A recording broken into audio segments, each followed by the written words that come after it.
Wadden TV presents the significance of today in our history. This day in history, the 12th of December. In the year 1787, Pennsylvania becomes second state to ratify U.S. Constitution. No one was really sure if the country would accept the new proposed government. To go into effect, the Constitution required that at least 9 out of 13 states hold ratifying conventions where the delegates present would debate and hopefully agree on endorsing the Constitution. The remaining members asked really nicely for the opposition to come back, but they refused. They were forced to adjourn for the day. The next morning was the last day the assembly was set to meet. An unofficial dispatch from New York had come early that morning that Congress had unanimously decided to send the Constitution to the states. But the opposition insisted that they had to wait until the formal resolution was received, so they did not return to Independence Hall. The assembly was still 2 people short of a quorum. The Federalists didn't come this close to a ratifying convention just to lose on a technicality. They had to do something about it. They sent the assembly's sergeant-at-arms to look for opposition. A sergeant-at-arms is an officer responsible for enforcing any rulemaking body's internal rules, and in some cases they could compel a state legislature to attend sessions. He and 4 Federalists began walking the streets of Philadelphia looking for any members of the opposition. They caught sight of Finley down the road, but when he saw them approaching, he sped up, turned a corner, and disappeared. When they showed up to where Whitehill was staying, his housekeeper answered the door. They asked her if Whitehill was home, and she said, "Sure, let me go get him." After a totally not suspicious long wait, she opened the door again and apologized, saying, as it turned out, Whitehill wasn't home after all. The sergeant-at-arms eventually found 2 assemblymen, James McCalmont and Jacob Miley, at a boarding house. After refusing to come back to the State House, the sergeant-at-arms and his backup began roughing them up a little bit. Then they dragged the opposition members back to Independence Hall with torn clothes, protesting the entire way. When they were forced into the assembly, McCalmont shouted that he was being held against his will.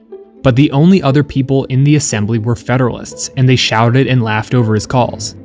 He tried to make a break for it, but a crowd of spectators had gathered in the gallery. They shouted, "Stop him," and blocked him from leaving. The Federalists had gotten their quorum. The Federalists began to lay down the logistics of holding a ratifying convention. Seeing as he was forced to be there, McCalmont decided to take a stand. He argued that it should be held further west in Carlisle or Lancaster to accommodate the Western Pennsylvanians. He also wanted to get the convention as far from Federalists in Philadelphia as he could.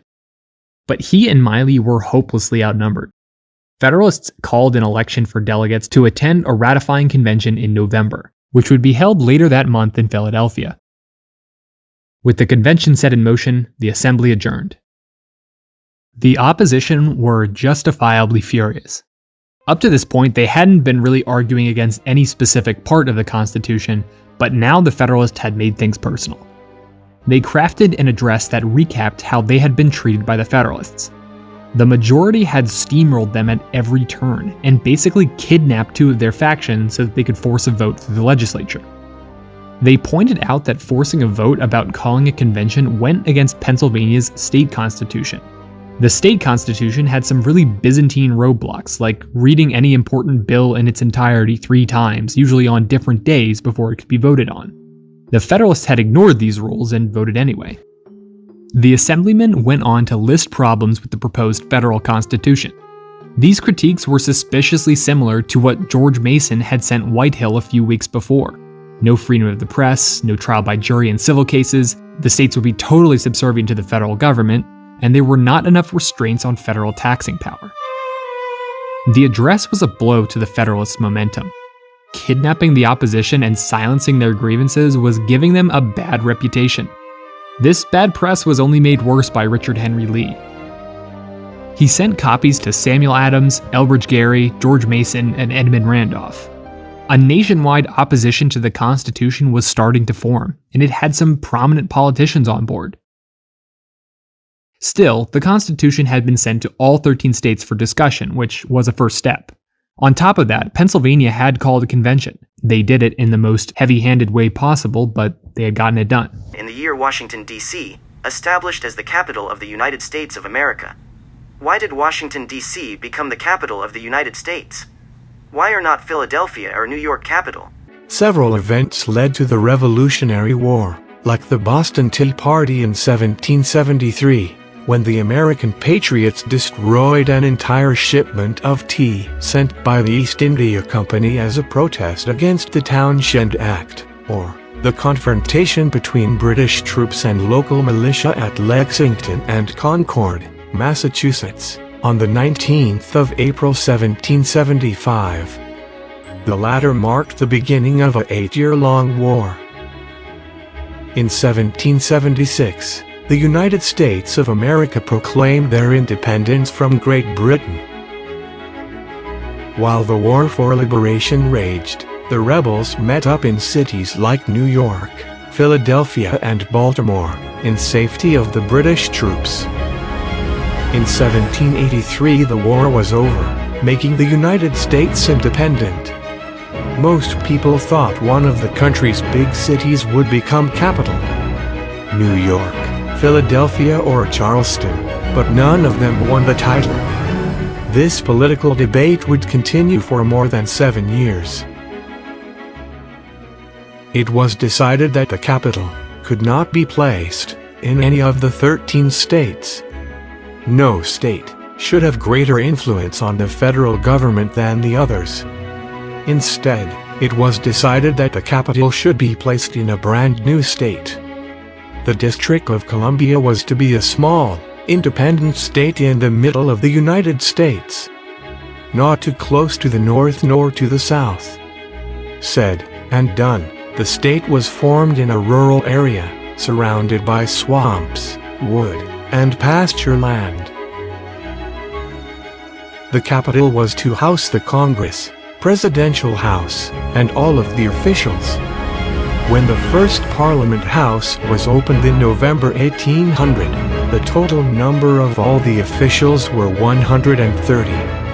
The exact location for the new capital was actually not decided until the year 1790. The northern states demanded that the capital should be placed in either Philadelphia, Boston, or New York. But of course, the states in the South disagreed. During a feast in June 1790, the southern states agreed to pay a significant amount of the northern states' debt from the Revolutionary War, after some bargaining. In return, they agreed to place the capital in the South, in between Virginia and Maryland, close to the Potomac River to be more precise. Further south would not be acceptable from the Northerners. George Washington had the last word in this matter. He chose a piece of land that just happened to be close to one of his own plantations. A lot of landowners had also declared that they were willing to sell their own land in order to enable the construction of the United States' new capital. The area close to Georgetown was ideal, since large ships could sail all the way to the town, but not further up the river, due to the tide. To honor their great leader and war hero, the new capital was named Washington. Before the completion of the first Parliament building in 1800, there were several other capitals throughout the years.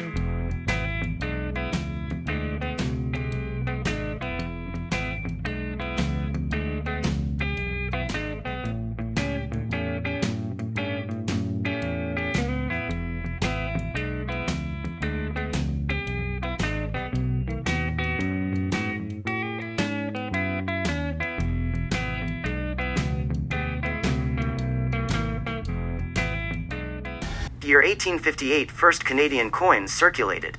The coins of Canada are produced by the Royal Canadian Mint and denominated in Canadian dollars in the subunit of dollars, cents. An effigy of the reigning monarch always appears on the obverse of all coins. There are standard images which appear on the reverse, but there are also commemorative and numismatic issues with different images on the reverse. In the year 1884 cricket first test match held at Adelaide Oval, just 6 months after the first test was played at Lord's. England defeated Australia by 8 wickets. In the year 1901 Guglielmo Marconi sends the first transatlantic radio signal, from Poldhu in Cornwall to Newfoundland, Canada. Go on! Mind your own business!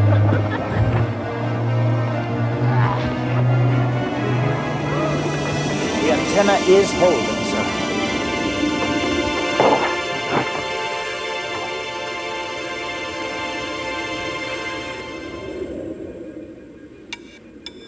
Yes.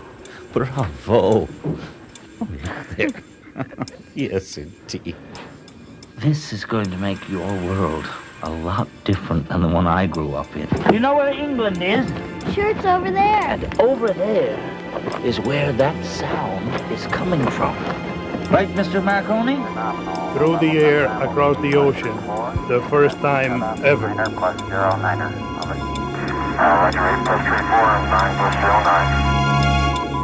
In the year 1911, Delhi replaces Calcutta as the capital of India.